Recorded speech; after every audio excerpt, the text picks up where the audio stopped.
The story of 28-year-old Floviance Razan Owino, who was convicted of drug trafficking and sentenced to death by hanging in China, has received a lot of reactions here at home.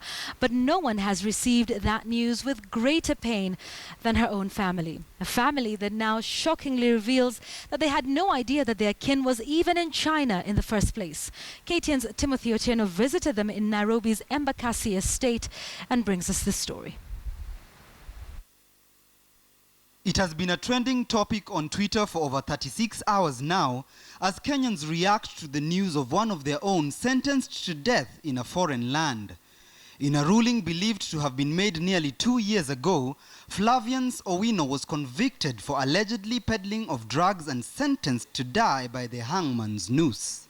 But mixed reactions relayed on the social media sites regarding the ruling made 10,000 kilometers away has seen interests grow as people debate the fate of Floviance Owino.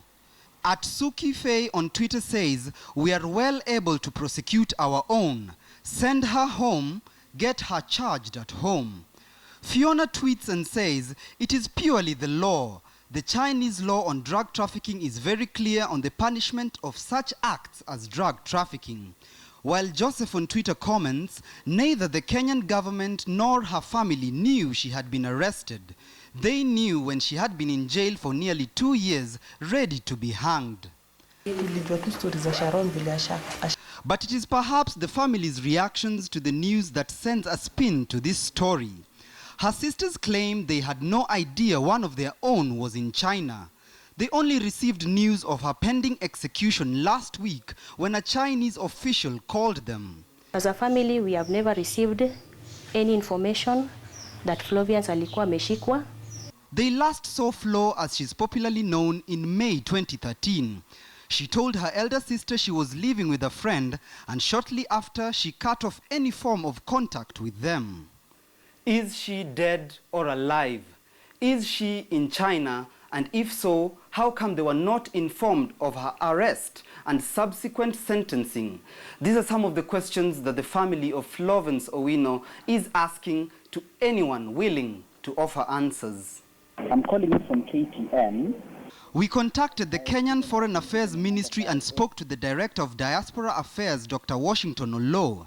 The only problem is that we don't have any prisoner exchange with China. Yeah, we have no bilateral agreement on prisoner exchange. So he says the matter of Floviance Owino will be considered on Monday, but the family says for them, time is not a luxury.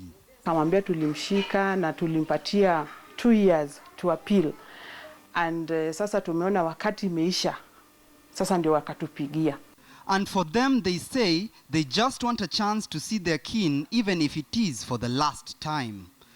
Tunalilia serikali itusaidie sana. Especially the Excellency, the President of Kenya, Honorable Uhuru Kenyatta. Tunalia kama wa Kenya. Tunalia kama familia ya Owino.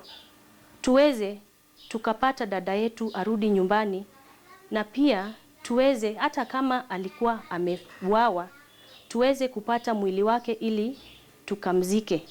No information regarding when Ms. Owino is to be hanged is forthcoming, with ministry officials saying they are in talks with the Chinese government to have her case reconvened.